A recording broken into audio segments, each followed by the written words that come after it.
கர்த்தருடைய பரிசுத்த நாமத்துக்கு மகிமை உண்டாவதாக. ஆண்டவரும் இரட்சகருமாகிய இயேசு கிறிஸ்துவின் நாமத்தினாலே என் அன்பின் வாழ்த்துக்களை தெரிவித்துக் கொள்கின்றேன். இன்றைய நாளில் நாம் தியானம் செய்திருக்கிறதான வேத வசனம் யோவானுக்கு எழுதிய சுவிசேஷ புத்தகம் 15ஆம் அதிகாரம் 16வது வசனம். நீங்கள் என்னை தெரிந்து கொள்ளவில்லை, நான் உங்களை தெரிந்து கொண்டேன் என்று வசனம் சொல்கிறது. தாம் தெரிந்து கொண்டவர்களை தம்முடைய பூரணத்தின் எல்லைக்கு கொண்டு செல்கிற தேவன், தம்மை தெரிந்து கொண்டவர்களை இயேசு கிறிஸ்துவை நாம் தெரிந்து கொண்டிருப்போம் என்று சொன்னால் அவர் பூரணத்தின் எல்லைக்கு அவர் கொண்டு செல்கிறார். முதலாவது பார்க்கும்போது நாம் இயேசு கிறிஸ்துவை, நாம் தேவனை தெரிந்து கொள்ளவில்லை, இருப்பினும் தேவன் நம்மை தெரிந்து கொண்டார் என்று பார்க்கிறோம். தேவ பிள்ளையே, தேவன் நம்மை தெரிந்து கொண்டது ஆச்சரியத்திலும் மகா ஆச்சரியமான ஒரு செயல். நம்முடைய புத்திக்கு விளங்காத ஒரு காரியம் இந்த காரியம். இந்த உலகம் நம்மை ஒதுக்கிவிட்ட நிலையிலும், மனுஷர்களால் புறக்கணிக்கப்பட்ட சூழ்நிலையிலும், எதிர்காலத்தை குறித்த நம்பிக்கையெல்லாம் தகர்ந்து போன நிலையிலும், மரித்து மண்ணோடு மண்ணாக போக வேண்டிய ஒரு சந்தர்ப்பத்தில் தம்முடைய மகா பெரிய இரக்கத்தினாலும் தயவினாலும் காருண்யத்தினாலும் நம்மை தேடி வந்து புத்திர சுவிகாரத்தின் ஆவியை தந்து தம்முடைய பிள்ளைகளாக மாற்றி நமக்கு ஜீவனை தந்து பிழைத்திரு என்று சொல்லி இதுவரை மேன்மையாய் நம்மை வாட வைத்து கொண்டிருக்கிறார். அந்த தேவன் என்றென்றைக்கு மாறாதவர். நாம் தேவனை தெரிந்து கொள்ள முடியவில்லை, தெரிந்து கொள்ளக்கூடாத ஒரு சூழ்நிலை. ஏனென்று சொன்னால் பாவம், சாபம், விக்கிரக ஆராதனை, மனம் போன போக்கு, சிற்றின்பம், அப்படிப்பட்டதான சுயநலமான காரியங்களை நாம் வாழ்ந்தபடினாலே நாம் தேவனை தெரிந்து கொள்ள முடியாமல் இருந்தோம். ஆனால் தேவனோ நம் மீது வைத்ததான நமது இரக்கத்தின்படியே, அன்பின்படியே நம்மை அவர் தெரிந்து கொண்டார், அதை விளங்கச் செய்திருக்கிறார். அநேக நன்மைகளையும் கிருபைகளையும் சமாதானத்தையும் வெற்றிகளையும் அனுக்கிரகங்களையும் ஆயத்தப்படுத்தி வைத்திருக்கிறார் நமக்காக. அவர் தெரிந்து கொண்டதான் நோக்கம். நீ கர்த்தரால் தெரிந்து கொள்ளப்பட்டவள், நீ கர்த்தரால் தெரிந்து கொள்ளப்பட்டவன் என்கிற அந்த உறவை நீ ஆரம்பிக்கவில்லை, அவர்தான் உன்னில் ஆரம்பித்தார்.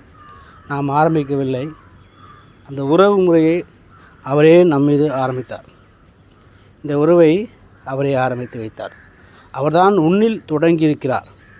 அவரால் தெரிந்து கொள்ளப்பட்ட உன்னை இந்த உலகம் வெறுக்கத்தான் செய்யும். காரணம், இயேசு சொன்னார், நான் உலகத்தானா இல்லாதது போல நீங்களும் உலகத்தார் அல்ல, உலகம் உங்களை பகைக்கும் என்று அவர் சொல்கிறார். நாம் அவரை தெரிந்து கொள்ளவில்லை, அவர் நம்மை தெரிந்து கொண்டார். அவர் நம்மை தெரிந்து கொண்டபடினாலே அவர் உலகத்தார் அல்லாதது போல நாம் உலகத்தார் அல்லவர்களாக இருக்கும்பொழுது உலகம் நம்மை பகைக்கும். உலகத்தில் இருப்பவர்களெல்லாம் நம்மை பார்த்து ஏளனமாக பேசுவார்கள். ஏன்? அவர் நம்மை தெரிந்து கொண்டபடினாலே நம்முடைய வாழ்க்கையிலே உண்டாகுதான மாற்றங்கள் உலகத்தோடு கூட ஒத்து போகாதபடிக்கு இருக்குதான கிரியைகள்னாலே அப்படி இருக்கும். யோவான் 17:14 பார்க்கும். நம்மை அவர் ஆண்டு நடத்தி கொண்டிருக்கிறார். நம்மை அவர் தகுதியாக்கி வைத்திருக்கிறார்.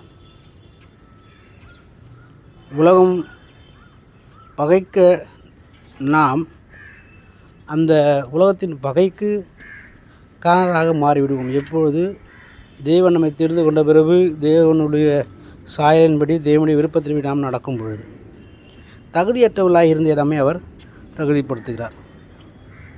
மனிதனுக்கும் அதிகாரம் தருகிறார். ஏன்? உனக்கும் கூட அவர் அதிகாரம் தருகிறார். உன்னதமான நோக்கத்தோடு தெரிந்து கொள்ளப்பட்ட உன்னை இந்த உலகம் ஒதுக்கினாலும் பழித்தாலும் அதை குறித்து கவலைப்படாதே. அருள்நாதர் இயேசு உன்னை தமது இரக்கத்தின் பாதையில் அனாதி நினைவு கூறுதலுக்கு நடத்தி கொண்டு போகிறார்.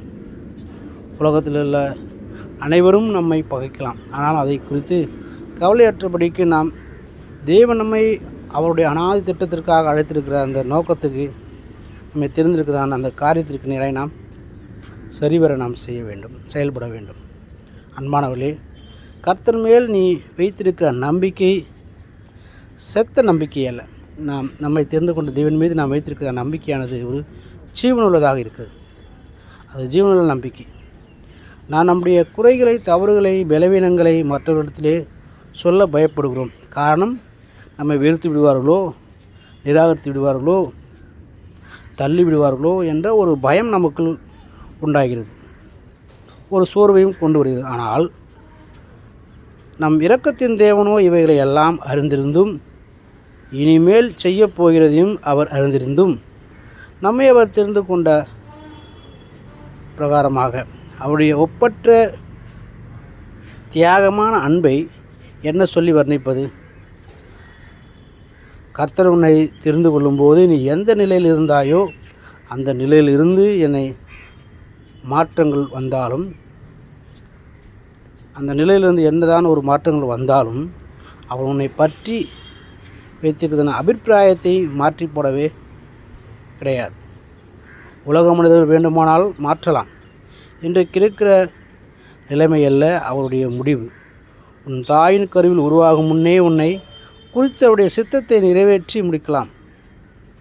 அவர் முடித்திருக்க செய்கிறார். தேவன் உன்னை தெரிந்து கொண்டதின் நோக்கம் ஏதோ மன அழுத்தத்தில் உட்கார்ந்து அழுவதற்காகவோ, மனம் முறிந்து போவதற்காகவோ, தோல்வி, இழப்பு, கடன், வியாதி போன்ற அடிமைத்தனத்திற்குள்ளாக வாழவோ கர்த்தர் உன்னை தெரிந்து கொள்ளவில்லை. மாறாக கர்த்தர் உன்னை தெரிந்து கொண்டதான ஒரு நோக்கம், நீ வெற்றி வீரனாக, ஜெயம் கொள்கிறவனாக, வாளாகாமல் தலையாக இருக்க, உயர்ந்த சிகரங்களில் கொண்டு போய் நிறுத்த, எல்லா நிலைமையிலும் உயர்ந்தவர்களாக செல்வத்தை சம்பாதிக்கும் பலனோடு சாத்தானின் கோட்டையை தகர்த்து அவனுடைய அஸ்திராதயங்களை குலைக்கும்படியாகவே தெரிந்து கொண்டார். பிரியமானவர்களே, தேவன் உன்னை தெரிந்து கொண்ட காரியம் உண்மையானால் இனிமேல் நீ உனக்கு சொந்தமானவன் அல்ல. உன்னை தெரிந்து கொண்டவருக்கு நீ அடிமை. அடிமை என்று சொல்வதனால் ஏதோ கால் விழுந்து காலின் கீழே வைத்து உன்னை நசுக்குவதற்கான அல்ல. உன்னதமான நோக்கத்தோடு தெரிந்து கொள்ளப்பட்ட உன்னை அவர் கிறிஸ்துவுக்குள் உன்னதங்கள் சகல ஆவிக்குரிய சகல ஆசீர்வாதங்களாலும் நிறைத்து உனக்குள் தந்திருக்கிற தமது தெய்வீக அன்பில் பரிசுத்தமுள்ளவர்களாய் குற்றமற்றவர்களாக அவருக்கு முன்பாக நிறுத்தி உன்னை அழகு பார்க்க வேண்டும் என்கிற ஒரு தெய்வீக இயக்கத்தோடு தமது தயவுள்ள சித்தத்தின்படி உலகத் தோற்றத்துக்கு முன்பாக தமது கிருபையின் மகிமைக்கு புகழ்ச்சியாக உன்னை தெரிந்து கொண்டார். எபேசியர் 1:3-4 உன்னை குறித்து தேவனுடைய நோக்கம் நித்தியமானது, மகா பெரியது. உன் படிப்பையும் அறிவாற்றலையும் அந்தஸ்தையும் வருமானத்தையும் வைத்தோ, உன் குடும்பத்தின் பின்னணியை வைத்தோ, நீ எப்படிப்பட்டவன் எப்படிப்பட்டவள் என்று உன் குடும்பத்தினரின்